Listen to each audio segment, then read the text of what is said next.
So this video is going to go through the question we were doing today in class from the mock exam. So it is question 3 part D. It tells us shown below is a megaphone. The megaphone consists of a hemisphere A, so our top solid there, cylinder B, the one underneath, and a truncated cone C. A Bluetooth speaker based on a sphere of radius 25mm is positioned in contact with the megaphone in location E along the line provided in the plan view. So telling you that there's going to be this sphere here is going to be touching off the cone and the ground, and it's rotated around in a position that it's sitting just kind of in front of it. So we were looking at the model this morning and we were talking about how that's our cone there, and we're looking at plan view directly down top of it. Our sphere is located in this position. So we learned that in elevation, if we were to turn it around this way, look directly at it like that, and put the sphere just in front, we can't see the exact point of contact. It's only when we have it on its side like this that we can see the exact point of contact where they meet. So what we have to do first of all is we have to get an edge view first. So basically have the sphere touching right off the side here, take it down and rotate it into position. So basically in plan what we'd have is it going from here to being rotated around in that correct position then, and then redraw our elevation as a result. So first thing, it's a radius 25mm. So what I'm going to do is just take a random line up there.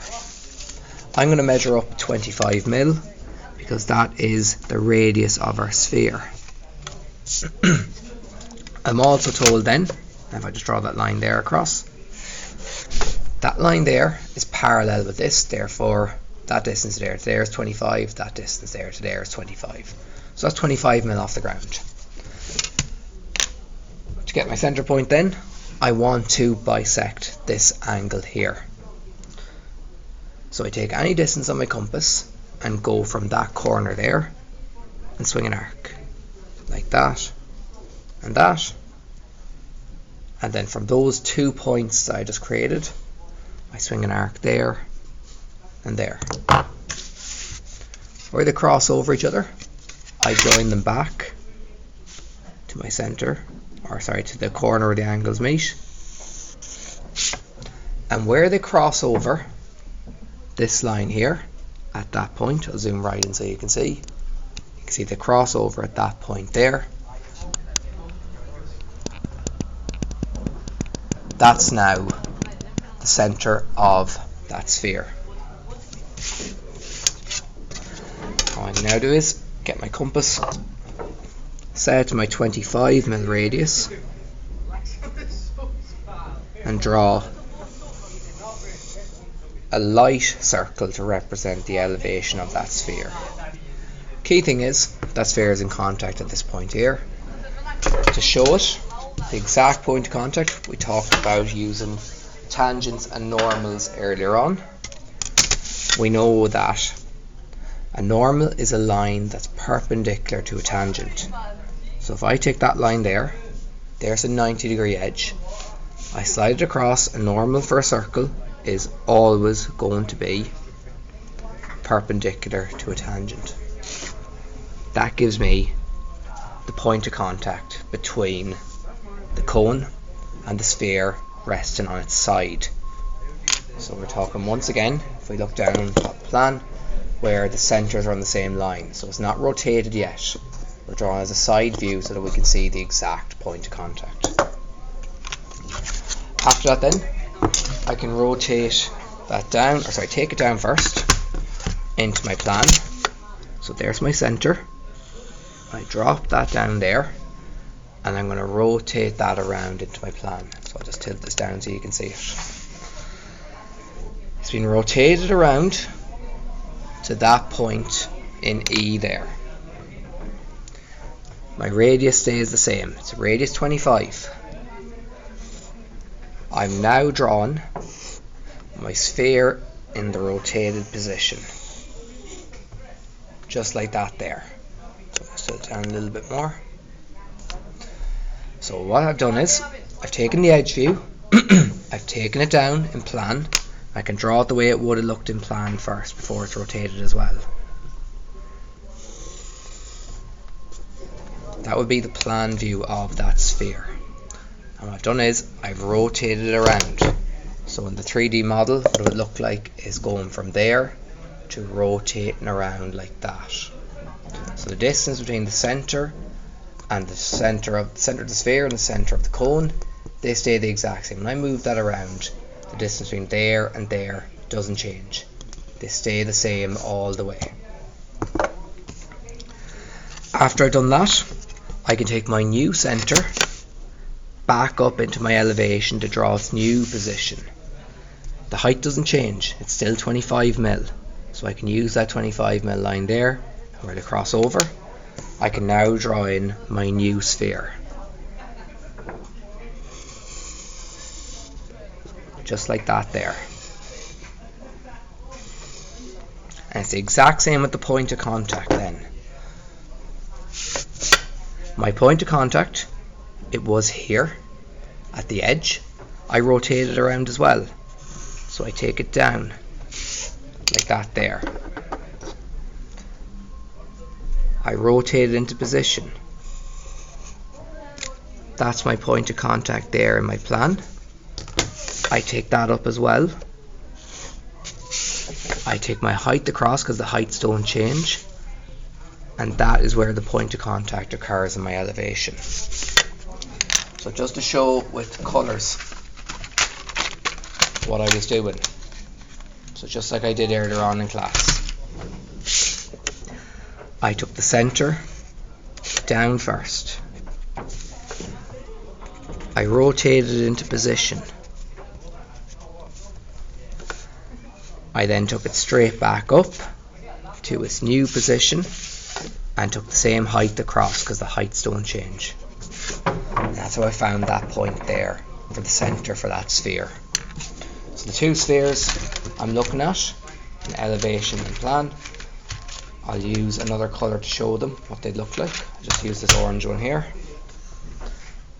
In elevation, that's my sphere in the correct position now. So you can see it's slightly in front of the cone. If you look at it, there's the cone there. It's in front of it, just like it is in the plan here. It's been rotated around. Just like that there. It was at its side, it was taken down and rotated in position. Once again, just like this. It was rotated into position. At the start, it looked like this from the front. And when we're finished, it's moved slightly in front of it where you can't see that back surface there anymore. It's been blocked. And that's part A then. Part B then tells the label is to be attached to the surface of cone C. Draw a complete surface development of the truncated cone. So we looked at this before the mocks. What they want you to do is draw a cone when it's folded out flat on a table. So at the moment it's a truncated cone. All we have to do first of all is make it into a full size cone, just by extending the sides. Now we know the true length of one of the generators, because we know a cone is made of generators. If I take like a pencil here and I rotate it around and around in a circle, it'll form a cone when it's at an angle. So just to show you as a sketch, if we had a cone here, a cone is made up of generators. All these lines here. If they keep rotating around in a circle and staying at a fixed point, they produce a cone each time. Just like we learned about a cylinder before. A cylinder is made up of generators as well. They're located around a fixed point and just go round and round and round. So we have our true length there. We're going to draw first of all as if it was a full cone before it's cut. So we take that distance there. That's our true length. Pick a point anywhere out here. And what I'll do is I'll just draw an arc like that there. What we need to do is next is measure the distance from there all the way around. And we know because of the circle we can't use like a set square to measure that length all the way around. So we divide our circle up into 12 equal parts. So we use our 30/60. So you should remember from doing this before It's like when we're doing our ellipses, dividing into 30/60, and then we label it 0, 1, 2, 3, 4, 5, 6, 7, 8, 9, 10, 11, back to 0. I'm going to say that's 0 there. All these distances are the same. You can see 0 to 1, 1 to 2, 2 to 3. So I'm going to go 0, 1, 2, 3. And it's important to count them out so you don't have one short or one more than what you needed. There's 6, 7, 8, 9, 10, and we make sure we don't stop at 11 because we need to go back and close off between 11 and 0, otherwise it'll be too short. And there's 0 there. Now all these are going to be connected here as well to show the fold lines, but for now I'm going to leave it like that and just get my cut first. Go back to our elevation. That cone has been cut off. The top bit's gone. So what it was initially a cone that looked like that, and what's happened is top has been cut off to leave only that behind.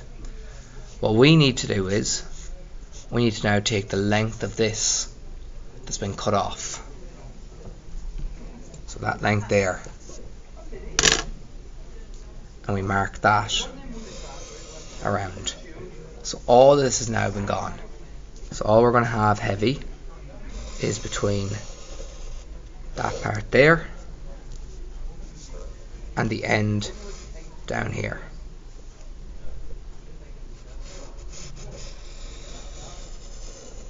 So like that.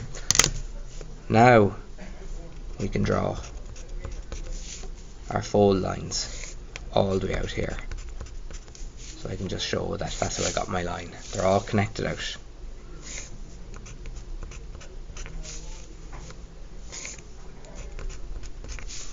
And we use dashed lines to represent that something folds up.